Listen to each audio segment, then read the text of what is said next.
myself Abhishek Gupta and this is your lovely YouTube channel English Hub। हमने previous lecture में बात किया था सेंटेंस के बारे में। हमने सेंटेंस को समाप्त कर दिया है। अगर सेंटेंस का आपको प्रीवियस लेक्चर यानी कि लास्ट लेक्चर जिसमें हमने सेंटेंस को समाप्त किया है वह लेक्चर देखना है आपको, तो YouTube पे टाइप कर दिए सेंटेंस #03 बाई अभिषेक गुप्ता, तो आपको वह वीडियो मिल जाएगा। नहीं तो मैं डिस्क्रिप्शन में भी लिंक दे दिया हूँ, आप वहाँ से भी जाकर मेरा वीडियो देख सकते हैं। आज हम इंग्लिश ग्रामर का एक दमदार एक खूबसूरत टॉपिक लेकर आए हैं जो है टेंस। टेंस को हिंदी में काल कहते हैं। इसका डेफिनेशन है tense is time of working.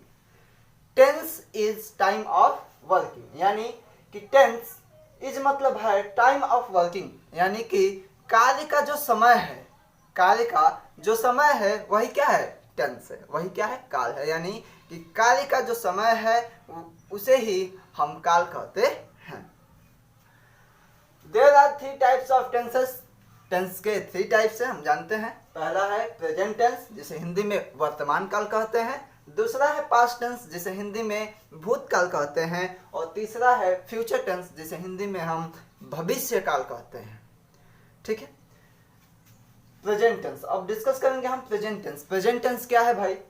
The action which is done at the present time, यानी कि अनेक्शन एक ऐसा कार्य विच इज डन यानी कि जो किया जा रहा है एट द प्रेजेंट टाइम, इस प्रेजेंट टाइम में, यानी कि वर्तमान समय में जो कार्य किया जा रहा है, जो कार्य हो रहा है कब, वर्तमान समय में, उसे ही वर्तमान काल कहते हैं। यानी कि जो प्रेजेंट टाइम में कोई भी वर्क हो रहा है उसे ही हम प्रेजेंट टेंस कहते हैं। ठीक है, present tense has 4 parts. Present tense के 4 पार्ट्स हैं और केवल प्रेजेंट टेंस के ही नहीं, पास्ट टेंस के भी यही 4 पार्ट्स हम पढ़ेंगे, फ्यूचर टेंस के भी यही 4 पार्ट्स पढ़ेंगे। कौन कौन से 4 पार्ट्स हैं हम देखते हैं। पहला है इंडेफिनिट टेंस, दूसरा है कॉन्टिन्यूअस टेंस, तीसरा है परफेक्ट टेंस और चौथा है परफेक्ट कॉन्टिन्यूअस टेंस। ठीक है, पहला देखते हैं प्रेजेंट इंडेफिनिट टेंस। ठीक है, प्रेजेंट इंडेफिनिट टेंस के पहले हम देखेंगे ये कि इंडेफिनिट टेंस क्या है। तो देखिए, इंडेफिनिट जो वर्ड है इसका मतलब होता है अनसर्टेन यानी कि नॉट सर्टेन, यानी कि indefinite means not certain and tense means time of working, means when time of working is not certain, यानी कि when time of working is not certain that is known as क्या, indefinite tense. यानी ठीक है, indefinite tense हमने बताया। Indefinite tense क्या है? तो इंडेफिनिट टेंस यानी कि जब time of working not certain हो, यानी कि जब कार्य करने का जो टाइम है, जो समय है, वह अनिश्चित हो, उसे ही हम इंडेफिनिट टेंस कहते हैं। लेकिन प्रेजेंट इंडेफिनिट टेंस क्या है? प्रेजेंट इंडेफिनिट टेंस क्या है तो देखते हैं। प्रेजेंट इंडेफिनिट टेंस क्या है? तो वही जब कार्य करने का जो समय है वह अनिश्चित है तो इंडेफिनिट टेंस। लेकिन जब प्रेजेंट इंडेफिनिट टेंस की बात करेंगे हम, तो प्रेजेंट में यानी कि जो कार्य वर्तमान में हो रहा है उसका जो कार्य करने का जो समय है वह क्या होगा, अनिश्चित होगा। ठीक है, तो चलिए हम प्रेजेंट इंडेफिनिट टेंस का आइडेंटिफिकेशन देखते हैं। यानी कि जो टेंस है हम ट्रांसलेट करेंगे ना, हिंदी से इंग्लिश में ट्रांसलेट करेंगे। ठीक है, तो इसलिए हमने आइडेंटिफिकेशन को हिंदी में ही लिखा है, उससे अधिक समझ में आ जाएगा। आइडेंटिफिकेशन कह रहा है कि जब वाक्य में क्रिया की समाप्ति ता है, ती है, ते हो, ता हूं, जब वाक्य में क्रिया की समाप्ति ता है, ती है, ते हो, ता हूं, कॉमा ते है, से होती है, तो वाक्य प्रेजेंट इंडेफिनिट टेंस में होता है। प्रेजेंट इंडेफिनिट टेंस में होता है। ठीक है, जब वाक्य में क्रिया की समाप्ति जो है ता है, कॉमा ती है, कॉमा ते हो, कॉमा ता हूं, कॉमा ते है, से होती है। ठीक है, तो जो वाक्य हमारा होता है यानी कि जो सेंटेंस होता है वह किसमें होता है? तो प्रेजेंट इंडेफिनिट में होता है। ठीक है, अब हम प्रेजेंट इंडेफिनिट टेंस पढ़ रहे हैं। अब इसमें हम क्या करेंगे कि 4 टाइप्स ऑफ सेंटेंस के 4 टाइप्स ऑफ सेंटेंस के बारे में पढ़ेंगे इसमें। जैसे we are going to get 4 types of sentences in each tense, यानी कि प्रेजेंट इंडेफिनिट में भी यही 4 टाइप्स ऑफ सेंटेंसेस लेंगे, प्रेजेंट कंटिन्यूअस में भी लेंगे, प्रेजेंट परफेक्ट में भी लेंगे, प्रेजेंट परफेक्ट कंटिन्यूअस में भी लेंगे। ठीक है, तो देखिए एज पॉजिटिव, दूसरा है एज निगेटिव, और तीसरा है एज इंट्रोगेटिव, और चौथा है एज इंट्रोनिगेटिव। यानी कि पहला जो होगा साधारण वाक्य के लिए होगा, दूसरा उसमें निगेटिव आ जाएगा यानी कि नकारात्मक आ जाएगा। ठीक है, और तीसरा जो होगा इंट्रोगेटिव यानी कि उसमें प्रश्न आ जाएगा, और चौथा जो होगा इंट्रोनिगेटिव तो उसमें प्रश्न भी आएगा और उसमें नकारात्मक भी आएगा यानी कि नहीं भी आएगा। ठीक है, ये है हमारा एज पॉजिटिव। तो एज पॉजिटिव का शेप देखते हैं हम। Shape subject plus main verb का फर्स्ट फॉर्म प्लस यस या ईएस प्लस ऑब्जेक्ट। ठीक है, सब्जेक्ट प्लस मेन वर्ब का फर्स्ट फॉर्म प्लस यस या ईएस प्लस ऑब्जेक्ट।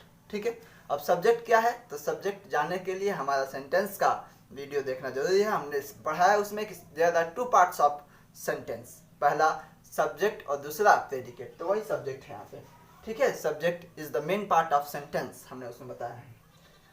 तो रूल नंबर 1 क्या है, देखिए रूल हमको पढ़ना है, 2 रूल पढ़ना है। यानी कि क्यों पढ़ना है हमको रूल, क्योंकि यहाँ पे यस कॉमा यस है। ठीक है, कभी कभी हम क्या करेंगे कि केवल मेन वर्ब ही लगाएंगे। ठीक है, तो कब केवल मेन वर्ब ही लगेगा, मेन वर्ब का फर्स्ट फॉर्म ही लगेगा। देखिए मेन वर्ब का जो होता है फॉर्म वह 4 फॉर्म होता है, पहला मेन वर्ब का फर्स्ट फॉर्म, दूसरा मेन वर्ब का सेकंड फॉर्म, तीसरा मेन वर्ब का थर्ड फॉर्म, और चौथा जो होता है मेन वर्ब का 4th फॉर्म यानी कि मेन वर्ब का आईएनजी फॉर्म। जो 4th फॉर्म होता है वह आईएनजी फॉर्म के नाम से भी जाना जाता है। तो रूल नंबर फर्स्ट है, कह रहा है कि first form of verb has to be used with plural subject. यानी कि केवल मेन वर्ब का फर्स्ट फॉर्म कब यूज करेंगे हम, तो जब हमारे पास प्लूरल सब्जेक्ट होगा तब हम केवल मेन वर्ब का फर्स्ट फॉर्म ही यूज करेंगे। ठीक है, जैसे प्लूरल सब्जेक्ट कौन कौन से हो सकते हैं, तो आई है, कॉमा वी है, कॉमा यू है, कॉमा दे है, एंड प्लूरल नाउन है। ठीक है, रूल नंबर सेकंड है विथ सिंगुलर सब्जेक्ट, यानी सिंगुलर सब्जेक्ट कौन कौन सा है, तो ही, सी, इट एंड सिंगुलर नाउन। ही क्या है, तो सिंगुलर सब्जेक्ट, सी, इट ये सब क्या है, सिंगुलर सब्जेक्ट है, और इनके साथ ये क्या है, सिंगुलर सब्जेक्ट। जब सिंगुलर सब्जेक्ट आ जाएगा तो वर्ब भी हमारा कैसा होना चाहिए, तो सिंगुलर होना चाहिए, और वर्ब शुड बी सिंगुलर, यानी कि वर्ब हमारा कैसा होना चाहिए, सिंगुलर होना चाहिए। सो यस या ES is added to make verb singular. ठीक है, यानी कि वर्ब को जब सिंगुलर बनाना होगा तो हम यस या ईएस यूज कर देंगे। ठीक है, नोट है, यानी कि नोट क्या है, तो यस या ईएस कब यस यूज करेंगे, कब ईएस यूज करेंगे, उसके लिए नोट हमने लिखा है। When verb ends with O, double S, ch, sh, and x, then es is added, otherwise only s is added। यानी कि जब हमारा वर्ब जो होगा, वर्ब का जो लास्ट लेटर होगा, उसके जो लास्ट लेटर होगा, वह जो लास्ट लेटर क्या क्या हो सकता है, यानी कि ओ होगा, डबल एस होगा, सी एच होगा, ठीक है, यस एच होगा। यानी कि वर्ब के लास्ट में ओ आ जाए, डबल एस आ जाए, सी एच आ जाए, या एस एच आ जाए, या एक्स आ जाए, तब हम क्या करेंगे, तब हम ईएस यूज करेंगे। ईएस, ठीक है, कहाँ पे, वर्ब में ईएस ऐड कर देंगे, मेन वर्ब में ईएस ऐड कर देंगे। लेकिन कब ऐड करेंगे, जब हमारा जो सब्जेक्ट हो वह क्या हो, सिंगुलर हो। ठीक है, सिंगुलर, तो यस ऐड कर देंगे। अदरवाइज जैसे कि कोई भी वर्ब है उसमें ये सब नहीं आया उसके लास्ट में, तो हम क्या यूज करेंगे, तो लास्ट में हम जब O, double S, C H, S H and X ये सब नहीं आया तो हम केवल एस यूज कर देंगे। ये आ गया तो एस यूज कर देंगे, ठीक है, नहीं तो एस यूज कर देंगे। चलिए अब हम देखते हैं एच पॉजिटिव का एग्जाम। वे फुटबॉल खेलते हैं। ठीक है, तो सबसे पहले हम क्या करेंगे, सबसे पहले हमको फाइंड आउट करना है सब्जेक्ट। सब्जेक्ट कौन है। ठीक है, इस वाक्य में सब्जेक्ट क्या है। तो सब्जेक्ट का पता लगाने के लिए हम क्वेश्चन करेंगे कौन से। ठीक है, तो वे फुटबॉल खेलते हैं। कौन फुटबॉल खेलते हैं, तो आंसर निकल के आ जाएगा वे। ठीक है, तो वे को हम जानते हैं दे लिखते हैं THEY दे। उसके बाद वे क्या है, यानी कि दे क्या है, प्लूरल सब्जेक्ट है। दे क्या है, तो प्लूरल सब्जेक्ट है। ठीक है, और जब हमारा प्लूरल सब्जेक्ट है तो वर्ब भी कैसा होगा, प्लूरल होगा। तो हम केवल मेन वर्ब का फर्स्ट फॉर्म ही यूज करेंगे, यानी कि ये फिक्स हो गया कि यहाँ पे मेन वर्ब में यस या ईएस नहीं जोड़ेंगे। ठीक है, तो खेलते हैं यानी कि खेलना, यानी कि प्ले हो जाएगा, यानी कि दे प्ले। उसके बाद क्या खेलते हैं भाई, तो फुटबॉल।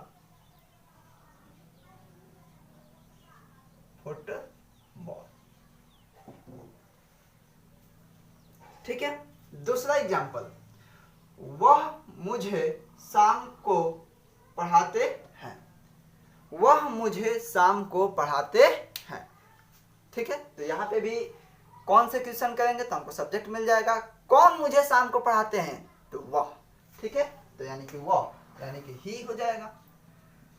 अब यहाँ पे देखिए कि जो ही है वह क्या है, सिंगुलर सब्जेक्ट है, यानी कि यहाँ पे हम मेन वर्ब में यस जोड़ेंगे या तो ईएस जोड़ेंगे। ठीक है, तो ही हो गया हमारा। उसके बाद मेन वर्ब का फर्स्ट फॉर्म पहले लिखते हैं।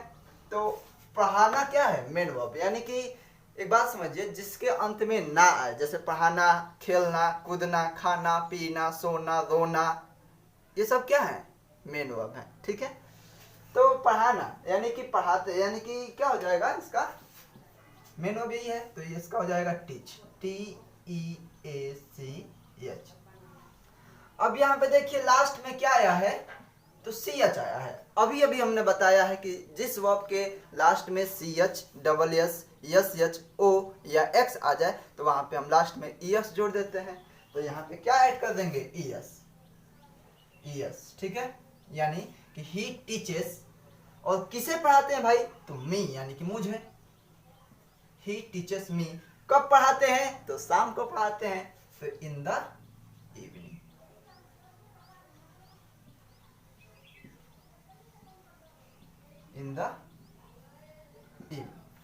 ठीक है, अब हम पढ़ेंगे बी एज नेगेटिव। सेट है इसका सब्जेक्ट प्लस डू या डज प्लस मेन वर्ब का फर्स्ट फॉर्म प्लस ऑब्जेक्ट। ठीक है, सब्जेक्ट के बाद हम डू या डज लगाएंगे। ठीक है, कब लगाएंगे डू, कब लगाएंगे डज, तो जब हमारा सब्जेक्ट जो होगा वह सिंगुलर होगा, जो हमारा सब्जेक्ट होगा वह क्या होगा, सिंगुलर होगा, तो हम डज का प्रयोग करेंगे। और जब हमारा सब्जेक्ट जो होगा प्लूरल होगा तो उस समय हम डू का प्रयोग करेंगे। ठीक है, जस्ट उसके बाद मेन वर्ब का फर्स्ट फॉर्म, सॉरी यहाँ पे नॉट छूट गया है, डू या does plus not plus main verb का फर्स्ट फॉर्म प्लस ऑब्जेक्ट। ठीक है, तो सब्जेक्ट प्लस डू या does plus not plus main verb का फर्स्ट फॉर्म प्लस ऑब्जेक्ट। अभी हमने बताया डू कब लगाएंगे, तो जब हमारा सब्जेक्ट जो होगा प्लूरल होगा तो डू लगा देंगे, जब हमारा सब्जेक्ट सिंगुलर होगा तो डज लगा देंगे, उसके बाद नॉट लगाएंगे, उसके बाद मेन वर्ब का फर्स्ट फॉर्म, उसके बाद ऑब्जेक्ट। लेकिन इसका दूसरा सेट है, क्या है वो, तो सब्जेक्ट है प्लस नेवर। जब हमारा वाक्य में कभी नहीं आ जाए तो हम नेवर लगाएंगे, और जब हम नेवर लगाएंगे ना तो मेन वर्ब के फर्स्ट फॉर्म में यस या ईएस जोड़ेंगे अगर हमारा सब्जेक्ट सिंगुलर हुआ तो, और नहीं तो केवल प्लूरल है हमारा सब्जेक्ट जो प्लूरल है तो हम केवल मेन वर्ब का फर्स्ट फॉर्म ही लिखेंगे। ठीक है, उसके बाद लास्ट में, सबसे लास्ट में ऑब्जेक्ट। तो इसका एग्जांपल देखते हैं। इसका एग्जांपल है वह नहीं आता है, वह नहीं आता है। तो सब्जेक्ट फाइंड करने का तरीका, क्वेश्चन करेंगे कौन से, तो कौन नहीं आता है, तो वह नहीं आता है, तो हमको आंसर मिल गया वह, यानी कि ही। उसके बाद ही क्या है, तो सिंगुलर सब्जेक्ट है, तो हमारा इसके मुताबिक ही के मुताबिक डज या डू लगेगा, तो क्या लगेगा, डज ना, डज, यानी कि ही डज। उसके बाद नॉट लगाएंगे, ही डज नॉट। उसके बाद मेन वर्ब का फर्स्ट फॉर्म, मेन वर्ब यानी कि आना, आना, ठीक है, तो क्या होगा, कम ना, कम, और ठीक है, तो ही डज नॉट कम, ठीक है, हो गया हमारा, यस या यस तो दिया नहीं है, और ऑब्जेक्ट यहाँ पे नहीं दिया है, तो ये हो गया हमारा ही डज नॉट कम, यानी कि वह नहीं आता है। दूसरा हमने लिया है मैं वहां कभी नहीं जाता हूं, मैं वहां कभी नहीं जाता हूं, तो कौन, किसकी बात हो रही है, कौन वहां कभी नहीं जाता है, तो मैं, ठीक है, तो आई हो जाएगा। और देखिए वाक्य में, इस वाक्य को ध्यान से देखिए, तो इसमें कभी नहीं आया है, क्या आया है, कभी नहीं, तो नेवर का प्रयोग करेंगे ना, तो आई, उसके बाद नेवर है, तो आई नेवर। उसके बाद मेन वर्ब का फर्स्ट फॉर्म यानी कि जाना का क्या हो जाएगा, गो, और इसमें हम यस या यस तो जोड़ते, कब जोड़ते, जब हमारा सब्जेक्ट जो होता सिंगुलर होता, लेकिन सब्जेक्ट यहाँ पे क्या है, प्लूरल है, तो इसलिए हम यहाँ पे कुछ नहीं जोड़ेंगे, केवल मेन वर्ब का फर्स्ट फॉर्म ही रहने देंगे, तो आई नेवर गो, ठीक है। लास्ट में क्या है, ऑब्जेक्ट, ठीक है, तो कहाँ जाने की बात हो रही है, कहाँ, तो वहां ना, तो आई नेवर गो क्या हो जाएगा, देयर, ठीक है। सी है हमारा एज इंट्रोगेटिव, ठीक है, एज इंट्रोगेटिव। शेप इसका देखते हैं, तो है हमारा क्वेश्चन वर्ड प्लस डज या do plus subject plus main verb का फर्स्ट फॉर्म प्लस क्या, प्लस ऑब्जेक्ट प्लस लास्ट में क्वेश्चन मार्क लगा देंगे, ठीक है। एग्जाम्पल है, क्या ओपी सर हिंदी पढ़ाते हैं, तो चलिए पहले इसको शेप को समझ लिया जाए। सबसे पहले है क्वेश्चन वर्ड, उसके बाद डज या डू सब्जेक्ट के मुताबिक लगाएंगे, सब्जेक्ट के अकॉर्डिंग लगाएंगे, डज या तो डू, उसके बाद मेन वर्ब का फर्स्ट फॉर्म, उसके बाद ऑब्जेक्ट, लास्ट में क्वेश्चन मार्क, ठीक है। जब हमारा क्वेश्चन वर्ड यानी कि प्रश्नवाचक शब्द जब हमारा वाक्य के बीच में आ जाएगा, प्रश्नवाचक शब्द जो होगा वह वाक्य के बीच में आ जाएगा, वाक्य के बीच में आ जाएगा, तब हम उसको लाकर कहाँ, सबसे पहले लगा देंगे, सबसे पहले लगा देंगे, ठीक है। लेकिन जब पहले आएगा, जब पहले आ जाएगा, जब प्रश्नवाचक शब्द जब पहले आ जाएगा, तो उसको हम यहाँ से यानी कि हेल्पिंग वर्ब से स्टार्ट करेंगे, ठीक है, ठीक है ना। तो देखिए एग्जाम्पल देखिए, क्या ओपी सर हिंदी पढ़ाते हैं, तो यहाँ पे देखिए कि प्रश्नवाचक शब्द पहले ही आ गया है, प्रश्नवाचक शब्द जो है यहाँ पे पहले ही आ गया है, ठीक है। तो जब प्रश्नवाचक शब्द पहले ही आ गया है, तो क्या करेंगे, हम क्वेश्चन वर्ड को छोड़ देंगे, यानी कि डू या डज से स्टार्ट करेंगे, और बात हो रही किसकी, तो ओपी सर, यानी कि सब्जेक्ट हमारा क्या है, ओपी सर, यानी कि क्या ओपी सर हिंदी पढ़ाते हैं, यानी कि कौन हिंदी पढ़ाते हैं, तो ओपी सर ना, यानी कि ओपी सर हमारा सब्जेक्ट है, तो ओपी सर यानी कि इस नेम के अकॉर्डिंग, इस सब्जेक्ट के अकॉर्डिंग हम क्या लगाएंगे यहाँ पे, डज ना, तो डज लगा देंगे, डज ओपी सर हो जाएगा। यहाँ तक हो गया। सब्जेक्ट क्या है, सॉरी मेन वर्ब क्या है, तो पढ़ाना, यानी कि does OP sir TESCH teach, क्या पढ़ाने की बात हो रही है, तो हिंदी, ठीक है, यानी कि does OP sir teach Hindi, ठीक है। नेक्स्ट एग्जांपल है, तुम यहाँ क्यों आते हो, तुम यहाँ क्यों आते हो, तो यहाँ पे देखिए जो प्रश्नवाचक शब्द है बीच में आया है, तो इसको सबसे पहले ला देंगे, यानी कि सबसे पहले क्या है, क्यों ना, यानी कि वाई हो जाएगा, वाई। उसके बाद सब्जेक्ट क्या है, यानी कि तुम, ठीक है, सब्जेक्ट क्या है, तो तुम है, यानी कि यू, यू के अकॉर्डिंग हम डू लगा देंगे, यानी कि वाई डू, उसके बाद सब्जेक्ट यू है हमारा, वाई डू यू। उसके बाद मेन वर्ब क्या है, कम, यानी कि आना, कम, उसके बाद यहाँ यानी कि here, here, why do you come here, why do you come here, और लास्ट में मार्क का इंट्रोगेशन। अब देखिए डी है हमारा as interrogative plus negative. As interrogative plus negative के लिए क्या करेंगे कि जो हमारा सी है ना एज इंट्रोगेटिव, इसमें हम केवल सब्जेक्ट के बाद केवल नॉट लगा देंगे तो हमारा डी का शेप बन जाएगा, इस डी का शेप बन जाएगा। ध्यान दीजिए हमने क्या कहा, हमने कहा कि जो डी है एज इंट्रोगेटिव प्लस निगेटिव, ठीक है, तो इसमें हम क्या करना है कि केवल इंट्रोगेटिव वाले में, इंट्रोगेटिव के शेप में हम सब्जेक्ट के बाद केवल नॉट यूज कर देंगे तो हमारा जो है इसका शेप यानी कि इंट्रोगेटिव प्लस निगेटिव का शेप जो है तैयार हो जाएगा। ठीक है, तो देखते हैं एग्जाम्पल देखते हैं। तुम समय से क्यों नहीं आते हो, तुम समय से क्यों नहीं आते हो। तो यहाँ पे देखिए इसी के अकॉर्डिंग चलेंगे, यानी कि क्यों, यानी कि प्रश्नवाचक शब्द हमारा जो है बीच में आया है तो इसको सबसे पहले ला देंगे, यानी कि वाई हो जाएगा, वाई। उसके बाद डू या डज, यानी कि किसकी बात हो रही है, यानी कि सब्जेक्ट कौन है, यहाँ पे तुम है यानी कि यू, और डू या डज सब्जेक्ट के अकॉर्डिंग लगाएंगे तो क्या हो जाएगा, डू ना, वाई डू। उसके बाद सब्जेक्ट हमारा यू है, वाई डू यू। उसके बाद नहीं आया है इसमें ना, यानी कि हमारा जो वाक्य है इंट्रोगेटिव प्लस निगेटिव का है तो नहीं आया है, तो हम सब्जेक्ट के बाद क्या केवल ऐड करेंगे, नॉट ऐड कर देंगे तो हमारा हो जाएगा, यानी कि वाई डू यू नॉट, हो गया। उसके बाद मेन वर्ब का फर्स्ट फॉर्म यानी कि आना, यानी कि कम हो जाएगा, कम।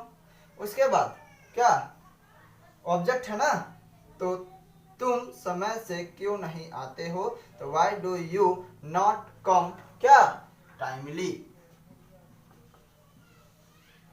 ठीक है, ये हमारा हो गया। ठीक है, हमने बताया कि इंट्रोगेटिव प्लस नेगेटिव के लिए हमारा जो शेप होगा केवल इंट्रोगेटिव में हरदम ये काम करेगा। इंट्रोगेटिव में हम सब्जेक्ट के बाद नॉट ऐड कर देंगे तो हमारा इसका शेप यानी कि इंट्रोगेटिव प्लस नेगेटिव का शेप बन जाएगा। हमने एग्जांपल लिया था, तुम समय से क्यों नहीं आते हो, तो इसका हमने बताया कि वाई डू यू, और यू क्या है सब्जेक्ट, यू के बाद जस्ट नॉट जोड़ देंगे तो Y do you not come timely. ठीक है, तुम समय से क्यों नहीं आते हो, तो Y do you not come timely. चलिए अब हम पढ़ेंगे प्रेजेंट कंटिन्यूअस टेंस। ठीक है, कंटिन्यूअस टेंस का दूसरा नाम भी है प्रोग्रेसिव टेंस, प्रोग्रेसिव टेंस। तो पहले कंटिन्यूअस टेंस को समझ लेते हैं। तो कंटिन्यूअस मीन्स क्या होता है, continuous means work is going, continuous means work is going, यानी कि जाहिर सी बात है भाई कि प्रोग्रेसिव यानी कि जो कार्य प्रोग्रेस पे है, यानी कि जो कार्य अभी हो रहा है। ठीक है, यानी कि continuous means work is going. ठीक है, इसका आइडेंटिफिकेशन देखते हैं, कैसे पहचानेंगे इसको, यानी कि प्रेजेंट कंटिन्यूअस टेंस क्या है, तो एक ऐसा कार्य जो अभी हो रहा है, वर्तमान समय में भी अभी हो रहा है, यानी कि प्रेजेंट कंटिन्यूअस टेंस में कोई भी कार्य हो रहा होगा, ठीक ना, वर्तमान समय में भी। आइडेंटिफिकेशन क्या है, यानी कि जब वाक्य के अंत में ह अक्षर आए या ह अक्षर हो और कार्य जारी हो। ठीक है, कार्य क्या हो, जारी हो, यानी कि कार्य जो हमारा है प्रोग्रेस पे हो। ठीक है, जब वाक्य के अंत में ह अक्षर आए या ह अक्षर हो और कार्य जारी हो तो वाक्य प्रेजेंट कंटिन्यूअस टेंस के होते हैं। यानी कि वाक्य में क्या हो, ह अक्षर हो लास्ट में, और कार्य जो हमारा हो वो क्या हो, प्रोग्रेस पे हो, कंटिन्यू हो, तो उसे ही हम प्रेजेंट कंटिन्यूअस टेंस कहते हैं। ठीक है, अब हम इसका चार सेंटेंस पढ़ेंगे। पहला सेंटेंस एज पॉजिटिव का, तो एज पॉजिटिव के लिए यानी कि साधारण के लिए क्या सेट होगा, तो ये देखिए सेट, सब्जेक्ट प्लस इज या तो एम या तो आर लगाएंगे, प्लस मेन वर्ब का आईएनजी फॉर्म, फोर्थ फॉर्म या आईएनजी फॉर्म मेन वर्ब का, प्लस ऑब्जेक्ट फोर्थ फॉर्म और आईएनजी फॉर्म सेम चीज है, ठीक है। हमने अभी बताया कि subject plus is am are plus main verb का आईएनजी फॉर्म प्लस ऑब्जेक्ट, ठीक है। कब लगाएंगे इज? तो जब हमारा सब्जेक्ट जो होगा वह क्या होगा? सिंगुलर होगा, तो इज का प्रयोग करेंगे, और केवल आई के लिए एम का प्रयोग करेंगे, और प्लूरल सब्जेक्ट के लिए आर का प्रयोग करेंगे, ठीक है। और मेन वर्ब का, उसके बाद मेन वर्ब का आईएनजी फॉर्म प्लस ऑब्जेक्ट। जैसे एग्जांपल है, बच्चे मैदान में खेल रहे हैं, ठीक है। तो सबसे पहले क्या निकालना है हमको? सबसे पहले क्या लिखना है? सब्जेक्ट। तो सब्जेक्ट फाइंड करने का तरीका क्या है कि क्वेश्चन करेंगे कौन से, क्वेश्चन करेंगे कौन से, कौन मैदान में खेल रहे हैं? तो बच्चे, ठीक है, यानी कि चिल्ड्रन हो जाएगा।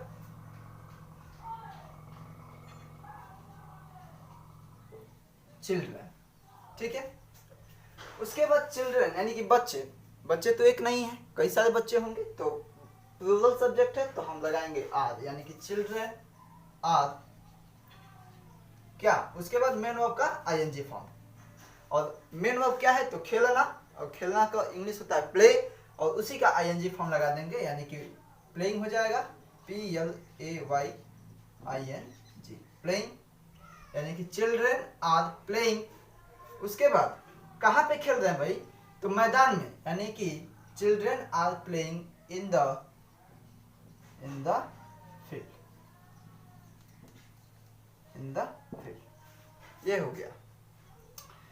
बी एज निगेटिव अब देखते हैं, तो कुछ करना नहीं है, केवल में हेल्पिंग वर्ब है ना, इज एम आर, इसके जस्ट बाद हम नॉट लगा देंगे तो हमारा कन्वर्ट हो जाएगा बी, यानी एज निगेटिव में, ठीक है। कुछ नहीं करना है, केवल इज एम आर के आगे नॉट लगा देना है, हमारा एज निगेटिव का सिर्फ बन के तैयार हो गया, यानी कि subject plus is am are plus not plus main verb का आईएनजी फॉर्म प्लस ऑब्जेक्ट, ठीक है। देखिए एग्जांपल देखिए इसका, वह नहीं आ रहा है, ठीक है। तो सबसे पहले क्या लिखेंगे? तो सब्जेक्ट लिखेंगे, कौन नहीं आ रहा है? तो वह, तो ही हो जाएगा, यानी कि ही हो गया। ही क्या है हमारा? तो ही हमारा क्या है? तो सिंगुलर, सिंगुलर सब्जेक्ट है, तो जब ही हमारा सिंगुलर है तो क्या लगाएंगे? इज लगाएंगे, यानी कि ही इज। उसके बाद नॉट लगा देंगे, क्योंकि इसमें नहीं आया है, तो ही इज नॉट हो जाएगा, ही इज नॉट। उसके बाद मेन वर्ब का आईएनजी फॉर्म, यानी कि मेन वर्ब क्या है? तो आना, उसी का आईएनजी फॉर्म, यानी कि ही इज नॉट कमिंग ना, ही इज नॉट कमिंग, ठीक है। और वह नहीं आ रहा है, ही इज नॉट कमिंग, हमारा बनकर तैयार हो गया, ठीक है, आसान है। दूसरा क्या है? तो तुम वहां नहीं जा रहे हो, तुम वहां नहीं जा रहे हो, तो कौन वहां नहीं जा रहा है? तो तुम, यानी कि यू हो जाएगा सब्जेक्ट हमारा, और यू क्या है? प्लूरल है, तो हम लगाएंगे क्या?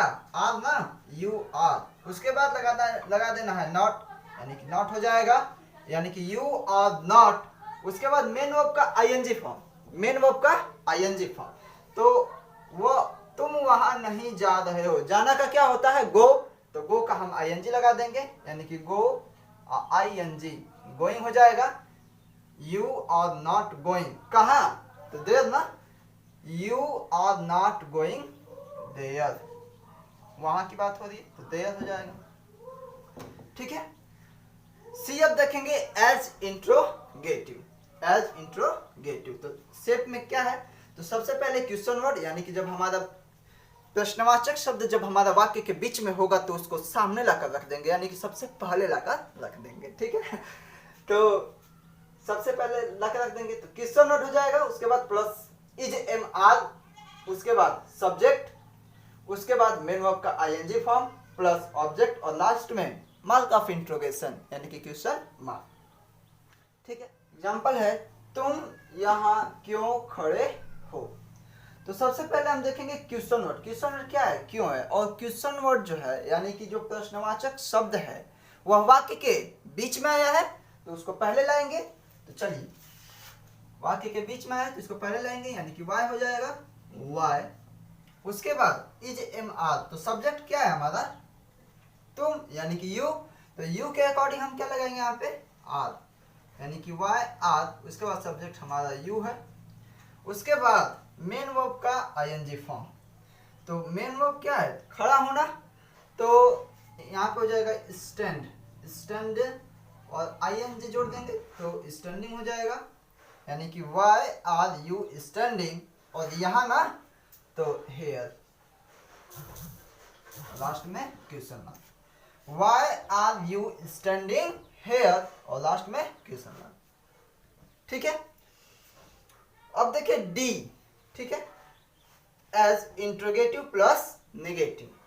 तो डी का यानी कि एज इंट्रोगेटिव प्लस नेगेटिव का जो शेप है, शेप बनाने के लिए क्या करेंगे, तो कुछ करना नहीं है, केवल हम सी में, यानी कि सी में, यानी कि एज इंट्रोगेटिव के शेप में केवल सब्जेक्ट के बाद नॉट लगा देना है, केवल सब्जेक्ट के बाद नॉट लगा देना है। तो हमारा जो एज इंट्रोगेटिव प्लस नेगेटिव का शेप जो है वह क्या हो जाएगा, तैयार हो जाएगा। देखिए हमने वहां वही किया भी है, question word, is am are, उसके बाद सब्जेक्ट, सब्जेक्ट, और लास्ट में क्या, सब्जेक्ट के बाद क्या लगा देना है, तो नॉट। उसके बाद मेन वर्ब का आईएनजी फॉर्म, मेन वर्ब का आईएनजी फॉर्म यहाँ पे भी है, और लास्ट में ऑब्जेक्ट है, और उसके बाद मार्क ऑफ इंट्रोगेशन। ठीक है, तो एग्जाम्पल है इसका, तुम स्कूल क्यों नहीं जा रहे हो। तो यहाँ पे भी देखिए जो प्रश्नवाचक शब्द है, यानी कि क्यों, यह बीच में आया है, तो इसको पहले लिखेंगे, यानी कि क्या हो जाएगा, वाई, वाई हो जाएगा। उसके बाद सब्जेक्ट क्या है, तो तुम, यानी कि यू, यू के अकॉर्डिंग लगेगा आर, यानी कि वाई आर। उसके बाद सब्जेक्ट यू, ठीक है, वाई आर यू। उसके बाद नॉट ना, नॉट, उसके बाद नॉट। उसके बाद मेन वर्ब का आईएनजी फॉर्म, यानी कि जाना, यानी कि गो होगा, और गो में आईएनजी जोड़ देंगे तो गोइंग हो जाएगा। उसके बाद ऑब्जेक्ट ना, तो स्कूल, ठीक है, स्कूल ऑब्जेक्ट नहीं है, लेकिन यहाँ पे अदर वर्ड के रूप में जोड़ेंगे इसको, स्कूल हो जाएगा, यानी कि why are you not going. ठीक है, यहाँ पे टू होगा, गोइंग टू स्कूल। ठीक है, लास्ट में क्वेश्चन मार्क। तुम स्कूल क्यों नहीं जा रहे हो, तो इसका हो जाएगा why are you not going to school.